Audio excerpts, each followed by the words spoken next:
अस्सलाम वालेकुम गाइस, कैसे हैं आप लोग। मैं हूं शब्बीर अंसारी और आज के इस वीडियो में मैं बात करने वाला हूं चाइना के बारे में। जी हाँ, वही चाइना जो कि 1960 के आसपास तकरीबन 2.5 से 3 करोड़ लोग भूखमरी से मर गए थे।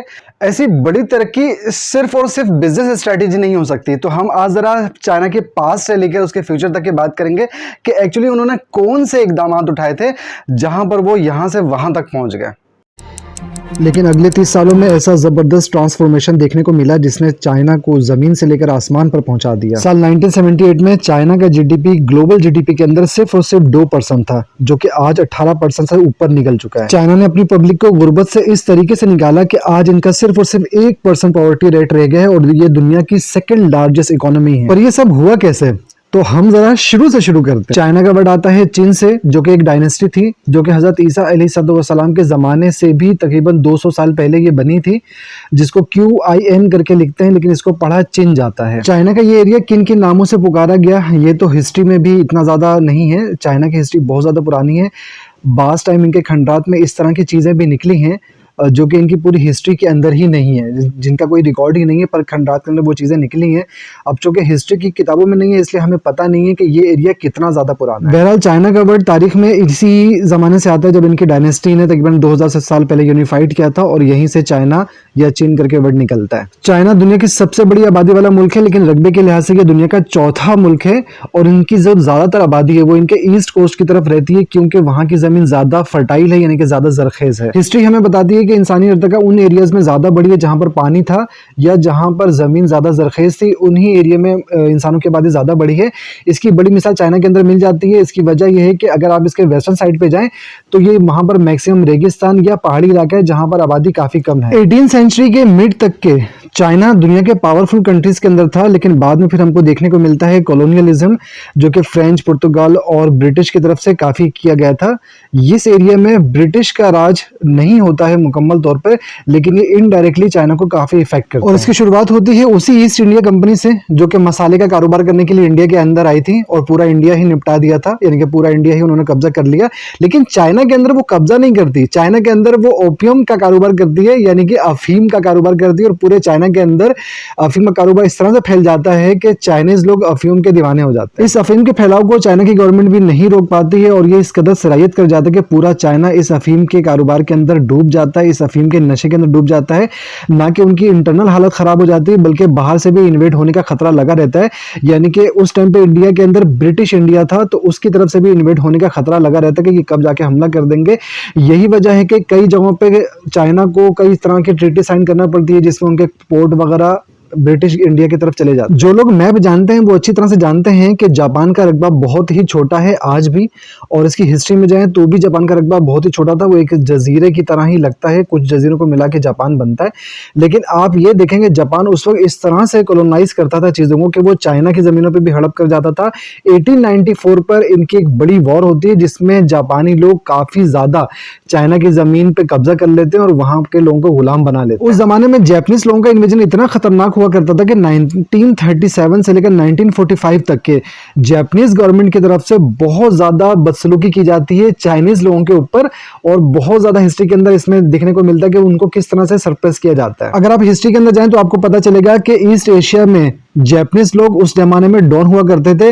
कभी चाइना के ऊपर इन्वेड कर दिया, कभी कोरिया के ऊपर इन्वेड कर दिया, कभी कुछ कोरिया का हिस्सा अपने एरिया में ले लिया।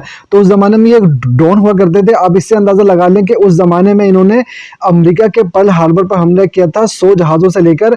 वो भी इस बात है कि इससे पहले कि अमेरिका हमला करे हम खुद हमला कर देते।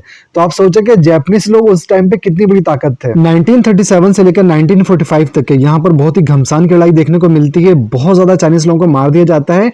इसकी वजह यह कि उस जमाने में वर्ल्ड वॉर 2 चल रहा था और चाइना अलाइड पावर के साथ था, यानी कि यूएसएसआर और ब्रिटिश वगैरह के ग्रुप में था, जबकि जापान जर्मनी के साथ था।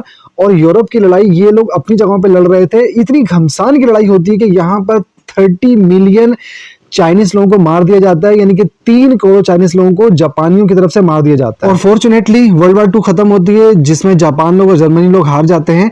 जर्मनी तो हार जाता है अपने कई फेलियर और हिटलर की मौत की वजह से, लेकिन जापान हारता है अमेरिका की तरफ से गिराए हुए एटम बम की वजह से।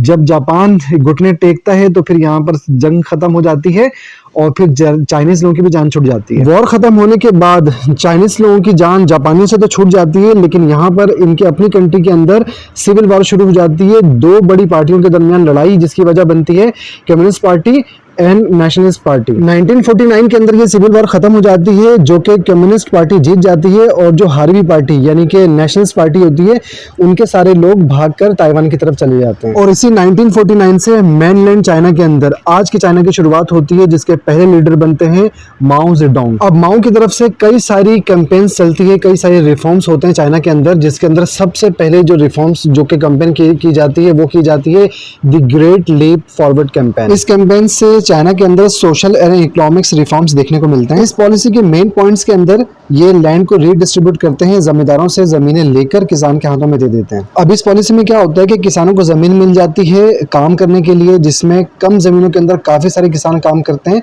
ताकि वो अपने रोजमर्रा की जिंदगी को गुजर बसर कर सके।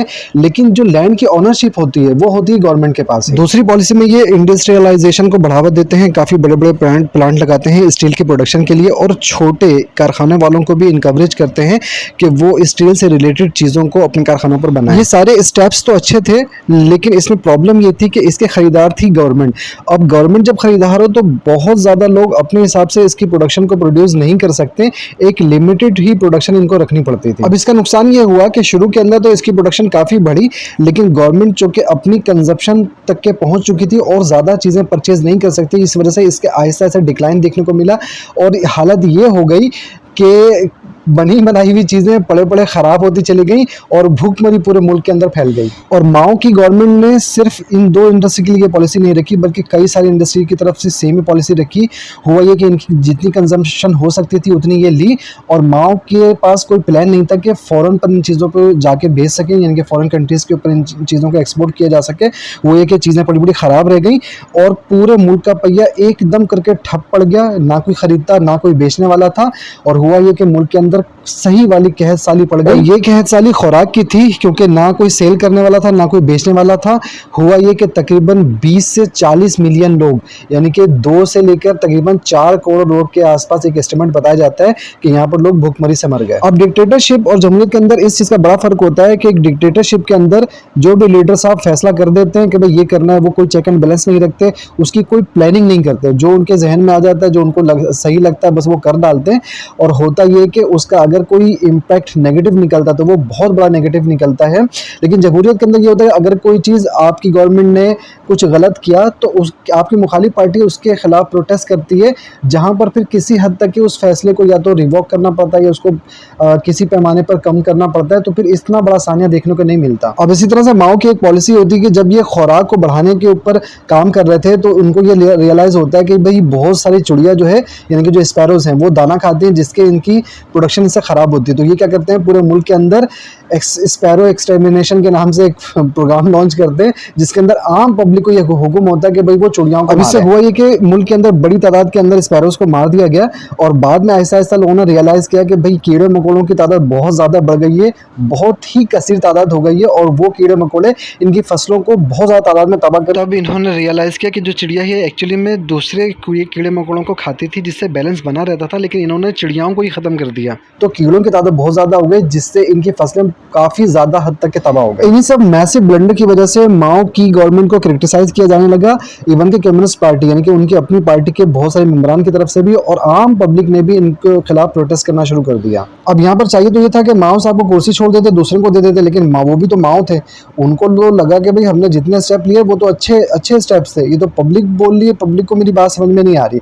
तो यहाँ पर माओ साहब एक और कैंपेन लॉन्च करते हैं जिसका नाम होता है कल्चर रिवोल्यूशन। अब नाम से तो आप लोगों को इस तरह से लगेगा कि भाई ये तो अपने मुल्क के अंदर कल्चर रिवोल्यूशन लेकर आएंगे, लेकिन यहाँ पर जो है ना माओ साहब अपने पास और ज़्यादा कंट्रोल लेना चाह रहे थे, और यहाँ पर ये रेड गार्ड के नाम से एक आर्मी भी अपनी बना लेते हैं, जो ताकि जो अपने मुखालिफिन हैं उनको आराम से सरप्रेस कर सकें। अब ये जो रेड गार्ड्स के जो सोल्जर्स होते हैं ये मोस्टली होते हैं तालिब इल्म, और ये अपने हाथ पे रेड कलर की रिबन बांधते हैं और साथ में माओ की एक बुक लेके चलते हैं, और इनका काम होता है कि जो माओ की जो मुखालिफिन है उनको टारगेट करो, उनको निपटाओ। अब ये सिलसिला इतना बढ़ जाता है कि कम्युनिस्ट पार्टी के बहुत सारे मेंबर यानी कि जो इनकी अपनी पार्टी के मेंबर थे वो भी जो माओ के खिलाफ बोलते हैं, तो ये रेड गार्ड्स वाले उनको भी काफी ज्यादा वॉल्यूशन का निशाना बनाते हैं। माओ साहब इस चीज को इतना ज्यादा परवान चढ़ाते हैं कि ये होता है कि भाई आपके घर में या आपके आसपास पड़ोस में जो भी मुल्क का गद्दार है उसको निपटाओ। अब मुल्क का गद्दार, इससे मुराद यहाँ पर ये लिया जाता है कि जो माओ की पॉलिसी के खिलाफ हो, जो माओ की पॉलिसी के साथ है वो मुल्क का गद्दार नहीं है। इन रेड गार्ड्स को इन चीज़ों पे इनकरेज किया जाने लगा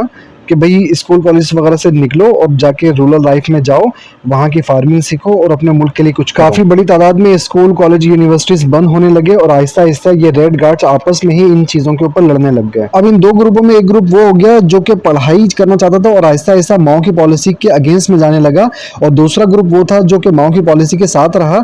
अब हुआ ये कि माओ की जो पॉलिसी के साथ जो लोग थे उन्होंने अपनी कल्चरल चीज़ों को जलाना शुरू कर दिया, अपनी हिस्टोरिकल चीज़ों को जलाना शुरू कर दिया और पूरे मुल्क के अंदर एक बवाल फैल गया। एक सिविल लैट शुरू हो गई माओ को लेकर। इस कल्चर रेवोल्यूशन के चक्कर में भी काफ़ी ज़्यादा चाइनीज़ लोगों की जान चली जाती है। डेटा एग्जैक्टली इनका पता नहीं चलता क्योंकि चाइना पास्ट के अंदर बहुत ज़्यादा कनेक्ट नहीं रहा है दुनिया से, तो इसलिए इनकी पास्ट की चीज़ों का डेटा सही तरह से आता नहीं है। कई हज़ार से लेकर कई लाख तक की क्वांटिटी का डेटा मिलता है, लेकिन एग्जैक्ट डेटा अल्लाह ताला ही को ही पता कि भाई उसका डेटा क्या था। उसके बाद फाइनली 1968 के अंदर इस कल्चर रिवोल्यूशन को बंद कर दिया जाता है और 1976 के अंदर माओ साहब खुद ही अपनी तबीयत मौत मर जाते हैं।